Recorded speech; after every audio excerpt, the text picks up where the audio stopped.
블루벨리 국가산업단지가 다음 달부터 분양에 들어가지만 전망이 밝지 않아 관계기관들이 대책 마련에 고심하고 있습니다. 깊은 산속에 서식하는 멸종위기종 하늘다람쥐가 도심지와 가까운 경주 토암산 불국사 인근 숲에서 사는 모습이 무인 카메라에 포착됐습니다. 자본 잠식 상태에서 겨우 흑자로 돌아선 영덕 북부 수협이 이번엔 경영 의혹을 놓고 내부 갈등이 커지고 있습니다. 여러분 안녕하십니까? 포항시 남구에 조성 중인 블루벨리 국가산업단지가 다음 달 분양됩니다. 그런데 경기 침체로 분양 전망이 그다지 밝지 않아 관련 기관들이 대책 마련에 고심하고 있습니다. 보도에 김철승 기자입니다. 포스코 이후 포항적 첫 국가산업단지인 블루벨리. 산을 깎아 흙을 운반하는 작업이 한창으로 점차 공단의 모습이 드러나고 있습니다. 현재 공정률은 40%선 다음 달 하순 분양이 공고됩니다. 지난해 9월 기공식 뒤 1년여 만으로 1단계로 분양할 산업단지 시설 용지는 137만 제곱미터입니다. 그러나 관건인 분양률은 기대보다 우려가 큽니다. 지금까지 입주 계획을 분명히 밝힌 것은 서울에 본사를 둔 MTIG가 오는 2018년까지 타이타늄 소재 공장을 짓기로 한 것이 유일합니다. 한국토지주택공사가 올 들어 울산, 경남 등 인근 지역 기업을 대상으로 입주 의향을 조사한 결과에서도 적극적인 반응을 보인 기업이 거의 없었습니다. 저희들이 한 1,300군데 의향서를 보냈지만은 실질적으로 뚜렷하게 입주하겠다 하는 기업은 아직 나타나고 있지 않습니다. 3.3 제곱미터당 분양가가 69만 4천 원으로 울산의 절반 정도이지만 철강과 조선업의 불황 영향이 큽니다. 포항시는 경제인 등 각계 인사와 현장을 둘러보고 울산 포항 고속도로 개통 등의 이점을 강조하며 기업 유치에 적극 나선다는 계획입니다. 대기업이나 대기업에 버금가는 앵커 기업을 유치를 해서 그 기업들을 따라서 같이 2, 3차 연관된 산업이 들어올 수 있도록 하는데 최대한 노력을 하고요. 이미 조성된 인근 광명 일반산업단지와 강동산업단지 그리고 영일만 3산업단지가 미분양 상태인 점을 고려하면 특단의 노력이 더해지지 않으면 블루벨리에 건 기대가 실망감으로 바뀔 우려도 있습니다. MBC 뉴스 김철승입니다. 주로 깊은 산속에서 사는 멸종위기종 하늘다람쥐가 도심지와 가까운 경주 토암산 불국사 인근 숲에서 발견됐습니다. 특별 제작된 인공 둥지를 설치한 결과 이곳에서 사는 모습이 카메라에 포착됐습니다. 장미뿐 기자가 보도합니다. 하늘다람쥐 한 쌍이 둥지 안에서 바삐 움직입니다. 가만히 앉아 쉬기도 하고 재빨리 움직이며 주변을 살피기도 합니다. 경주 토암산 불국사 인근 숲에 설치한 무인 카메라에 포착된 모습입니다. 하늘다람쥐는 앞다리와 뒷다리 사이에 있는 날개와 같은 독특한 막을 이용해 날아다니고 크고 초롱초롱한 눈망울이 특징입니다. 멸종위기종 2급 야생동물로 주로 지리산 등 깊은 산속에서만 서식하지만 도심지와 가까운 토암산에서 발견된 건 이번이 처음입니다. 속리산이나 설악산 등 큰 산에선 자주 발견됐지만 하늘다람쥐가 서식하는 것이 확인됨으로 해서 여기도 자연 상태가 상당히 우수하다. 경주 국립공원 사무소는 3년 전 하늘다람쥐의 서식 흔적을 확인한 뒤 인공둥지를 특별 제작해 설치한 결과 이들이 둥지에서 사는 모습을 촬영하는 데 성공했습니다.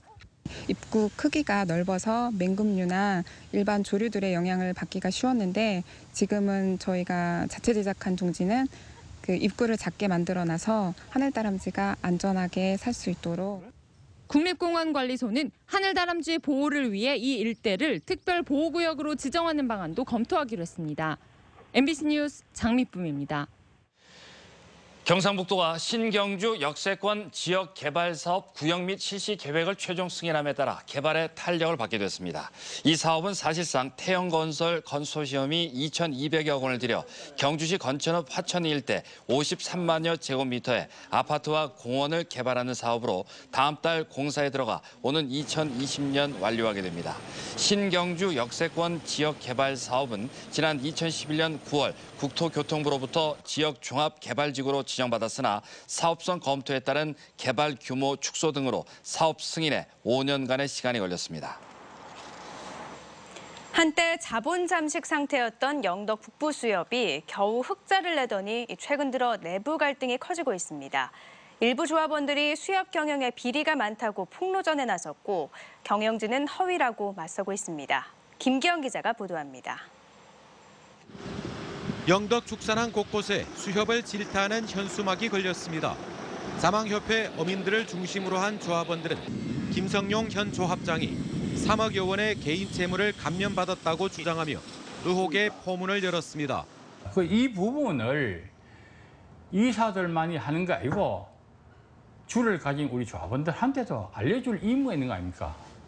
이에 대해 김 조합장은 20여 년 전 보증을 잘못 써서 생긴 채무로 원금과 이자 2억 2천여만 원은 자신의 급여에서 매달 50%를 떼 7월까지 4,600여만 원을 갚고 있다고 해명했습니다. 작년 3월 취임 이후에 법에서 정한 대로 50%를 떼어서 원리금을 정리하고 있고 아무런 특혜도 받은 적이 없습니다. 또 다른 쟁점은 중매인 2명의 채무 7억여 원에 대한 이자를 감면한 것인데 상당수 조합원들도 수협의 진 빚 때문에 고통받고 있는데 형평성이 맞지 않다고 반발합니다. 이자 당을 받는 사람의 위치는 어떻고 못 받는 사람 위치는 어떻고 이걸 조합원들한테 공개해주고 설명해야 안 됩니까? 하지만 수협 측은 중매인 채무는 돌려받기 힘든 악성 채무여서 이자를 감면해주는 대신 원금이라도 받아야 조합에 이득이 된다고 판단해 이사회 의결을 거쳐 결정했고 지난 5월 수협중앙회 감사에서도 문제되지 않았다고 반박합니다. 일주일간 그 수협중앙회 해수부에서 와서 감사를 받았는데 이 부분도 특별히 감사를 해서 아무런 하자가 없다고. 이 밖에도 자망과 갈등 관계에 있는 저인망 어선의 수협 위판 금지와 임원 실비 인상 시도에 비리가 있는 것처럼 호소문을 돌렸지만 취재 결과 저인망 어선의 위판 금지는 법상 불가능하고 임원 실비 인상은 논의만 됐을 뿐 실현되지는 않았습니다. 일부 조합원들은 수협 경영에 문제가 있다며 오는 26일 대규모 집회를 열 계획입니다. 2명이 번갈아가며 4차례 조합장을 하고 있는 영덕 북부 수협. 자본 잠식 상태에서 지난해 모처럼 2억 9천만 원 흑자를 내더니 다시 내홍에 휩싸였습니다. MBC 뉴스 김기영입니다. 포항시 흥해읍 일대 도로 개선 사업 2곳이 국토교통부의 국도 병목 지점 개선 사업 기본 계획에 반영돼 국비 100억 원을 지원받게 됐습니다. 새누리당 포항 북구 김정재 의원에 따르면 국토교통부는 국도 7호선 의현 나들목에서 성공 나들목 연결 구간을 국비 90억 원을 들여 6차선으로 확장하고 국도 31호선 연화제에서 KTX 포항역과 영일만항 방향으로 가는 연화교차로에 국비 10억 원을 투입해 진입로를 신설합니다. 국토교통부는 두 사업에 대해 기본계획 설계를 거친 뒤 내년 착공에 들어갈 계획입니다. 포항시 북구 초곡지구내 가칭 초곡초등학교 신설안이 교육부 심의를 통과해 당초 계획대로 2019년 3월 개교가 가능해졌습니다. 교육부는 최근 신설학교 설립을 위한 중앙투자심사위원회를 개최해 경북도 내 전체에서 4개 학교를 통폐합하는 조건으로 초곡초등학교 신설안을 승인했습니다. 이에 따라 초곡초등학교는 오는 2019년 3월 개교가 가능해져 초곡지구로 이사오는 초등학생들이 안전하고 편리하게 학교에 다닐 수 있게 됐습니다. 국무조정실 부패 척결 추진단이 전국 13개 시도의 학교 급식을 점검한 결과 677건의 지적사항이 나온 가운데 대구와 경북에서는 21건이 적발됐습니다. 점심을 입찰 계약한 급식업체와 아침과 저녁을 추가 발주로 계약한 경우가 가장 많았고 급식비 잔액으로 쌀이나 양념류를 대량으로 구매하는 등 비효율적 예산 집행 등이었습니다. 또 일부 학교는 영양사가 급식뿐 아니라 입찰 계약 업무까지 함께하다 적발되기도 했습니다.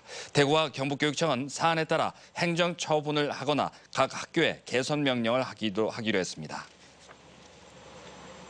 경상북도가 이번 폭염과 가뭄으로 피해를 입은 농작물 면적을 자체 집계한 결과 고추, 콩 등 밭작물이 1,483헥타르, 사과, 포도 등 과수가 361헥타르인 것으로 나타났습니다. 이는 경북 전체 농작물 재배 면적의 0.75%로 아직 우려할 수준은 아니지만 당분간 비가 내리지 않을 것으로 보여 피해 면적은 더 늘어날 전망입니다. 경상북도는 농업재해대책 상황실에 폭염과 가뭄대책 대응팀을 구성해 운영하고 있으며 농림축산식품부는 국비 지원을 받을 수 있도록 전 시군을 대상으로 농작물 피해 정밀 조사를 추진할 계획입니다. 계속된 가뭄으로 마을 관정의 수량이 줄어 주민들이 불편을 겪고 있습니다. 포항시 오천읍 항사리 주민 19가구는 평소 하루 100여 톤 나오던 마을 관정의 수량이 지난달 초부터 점차 줄기 시작해 현재 20여 톤 정도만 나오고 있다며 식당 운영과 생활에 불편을 호소하고 있습니다. 포항시는 수자원공사의 도움을 받아 1.5리터짜리 생수 1,200병을 공급하고 2.5톤 급수차를 동원해 하루 6차례 물을 공급하고 있습니다. 또 예비비 1억 원으로 지난달부터 관전 굴착을 나서 36m 지점에서 수맥을 발견했지만 음용수에 적합하지 않았다며 좀 더 깊이 굴착해 물 부족을 해소할 계획이라고 밝혔습니다. 검찰이 지난 제20대 총선에서 불법 선거운동 혐의로 기소된 선거 사범들에 대해 징역형 등을 구형했습니다. 대구지법 포항지원 제1형사부 심리로 열린 첫 공판에서 검찰은 67살 김 모 씨에게 징역 1년 6개월, 67살 정 모 씨에게 징역 8개월을 각각 구형했습니다. 이들은 지난 3월 포항시 덕산동의 한 식당에서 친목 모임 회원 등 60여 명을 모은 뒤 특정 후보를 지지하며 100만 원 상당의 음식물을 제공한 혐의로 지난달 초 검찰에 구속 기소됐습니다. 이어 검찰은 지난 4월 A 후보를 비방하는 기사가 실린 신문을 식당 등에 배부한 혐의로 기소된 45살 신 모 씨와 33살 이 모 씨에게 벌금 200만 원과 150만 원을 각각 구형했으며 지난 2월 소속된 단체의 동의 없이 단체 명의로 B 후보 지지 선언을 한 혐의로 기소된 54살 김 모 씨에 대해서도 벌금 250만 원을 구형했습니다. 한국 YWCA는 오늘 경주 더 K호텔에서 전국 회원 대회를 열고 신고리 원전 오류코기 백지화를 촉구하는 탈핵 선언문을 발표했습니다. 오늘 행사에는 전국 52개 YWCA와 일본 YWCA 회원 1,111명이 참석해 탈핵 퍼포먼스도 펼쳤습니다. 한국 YWCA는 핵 없는 사회를 바라는 마음으로 4년마다 열리는 전국 회원 대회를 경주에서 개최했다고 밝혔습니다. 처서인 오늘도 전국 대부분 지역에 폭염경보가 발효됐지만 동해안 지역엔 큰 더위는 없었는데요. 당분간 오늘과 같은 날씨가 이어지겠고 또 주말에는 비 소식이 있겠습니다. 송혜림 기상캐스터입니다. 네, 벌써 가을의 두 번째 절기인 처서입니다. 동해안을 제외하고는 아직 한여름 날씨를 보이고 있지만 가을을 나타내는 코스모스도 피기 시작했고요. 하늘도 제법 많이 높아졌습니다. 아침 저녁으로 공기도 제법 식었습니다. 아침 최저 기온 아직 포항은 24도지만 울진과 영덕 21도, 경주 20도고요. 한낮 기온은 울진이 28도, 영덕과 포항 30도, 경주 31도까지 오르겠습니다. 내일 고기압의 가장자리에 들면서 대체로 구름 조금 끼겠습니다. 오전까지는 바람이 약간 강하게 불겠지만 바람도 점차 줄어들겠습니다. 햇빛을 막아주는 구름이 줄어들면서 자외선 지수 매우 높게 오르겠고요. 불쾌 지수도 시간별로는 다르지만 한낮 동안 경주와 포항에 매우 높게 오를 때가 있겠습니다. 매일매일 행복할 수는 없지만 행복한 일은 매일 일어난다는 말 떠올리시면서 기분 좋은 하루 보내시면 좋겠습니다. 자세한 내일 날씨 알아보시죠. 내일 대체로 구름 많다가 오후부터는 구름의 양이 줄어들겠습니다. 아침 기온 20도에서 24도 보이겠고요. 한낮 기온은 30도 안팎을 보이겠습니다. 울릉도와 독도 지역에는 내일 구름 조금 끼겠습니다. 아침 기온 울릉도가 22도, 독도 24도고요. 한낮 기온은 울릉도와 독도 모두 27도입니다. 대부분 해상에 내일은 구름이 많이 낄 것으로 예상됩니다. 바다의 물결은 0.5에서 2.5m까지 일겠습니다. 네, 오랜만에 비 소식이 있겠습니다. 금요일 오후부터 토요일까지 비가 내릴 것으로 예상됩니다. 날씨였습니다. 계속된 폭염에 대구 경북의 온열 질환자가 160명을 넘어섰습니다. 질병관리본부에 따르면 온열질환 감시체계가 가동된 지난 5월 23일부터 지난 20일까지 발생한 온열질환자는 경북 131명, 대구 37명이고 이 가운데 6명이 사망했습니다. 전국적으로는 1,978명의 온열질환자 가운데 13명이 사망했는데 남성이 1,470명으로 여성 508명에 비해 월등히 많았고 연령별로는 50대가 455명으로 가장 많았습니다. 포항 오거리 사랑요양병원 김우석 원장이 1억 원 이상 기부자 클럽인 아너소사이어티에 가입했습니다. 김우석 원장은 경북사회복지공동모금회와 올해부터 5년간 1억 원을 기부하기로 약정했고 김 원장의 아너소사이어티 가입은 도내 57호고 포항에선 7번째입니다. 포항 스틸러스 12세 이하 팀인 포철 동초등학교가 경주에서 열린 화랑대기 전국 유소년 축구대회에서 5년 연속 우승컵을 들어올렸습니다.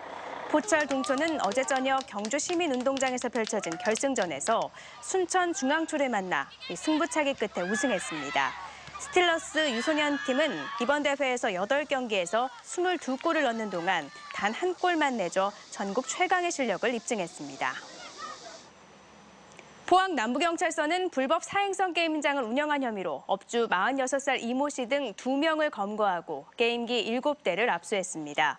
이들은 지난해 6월부터 최근까지 오천읍 문덕리의 주택가 일대에서 일반 PC방 간판을 걸고 게임장을 차린 뒤 손님이 얻은 점수를 현금으로 환전해주는 등 불법 게임장을 운영한 혐의입니다. 어제 오후 2시 반쯤 포항 도구해수욕장 앞바다에서 물놀이를 하던 10살 강모양 등 2명이 높은 파도에 표류하다 순찰 중이던 해경에 발견돼 구조됐습니다. 이들은 구명조끼를 착용하지 않은 채 튜브 한 개만 이용했던 것으로 확인돼 자칫 인명사고로 이어질 뻔했습니다. 포항해경은 해수욕장 폐장 후에는 구조요원이 없는 만큼 물놀이객들은 안전한 장소에서 구명조끼를 반드시 착용할 것을 당부했고 계속되는 늦더위 등을 감안해 사고 다발 해역의 순찰을 강화하기로 했습니다. 포스코 포항제철소는 산업 현장 화재와 폭발, 유독물질 누출 등 중대 산업재해 예방을 위해 공정안전관리 전문가를 양성한다고 밝혔습니다. 이를 위해 대한산업안전협회와 함께 사내 3주 일정의 전문가 양성 과정을 개설하고 포스코 패밀리 안전관리자 중 산업안전기사 또는 산업기사 자격증이 있는 직원 38명을 선발해 심화 및 전문과정 교육과 사회 인증 시험을 거쳐 전문가로 키울 계획입니다. 이상으로 포항 MBC 뉴스데스크로 마치겠습니다. 여러분 고맙습니다.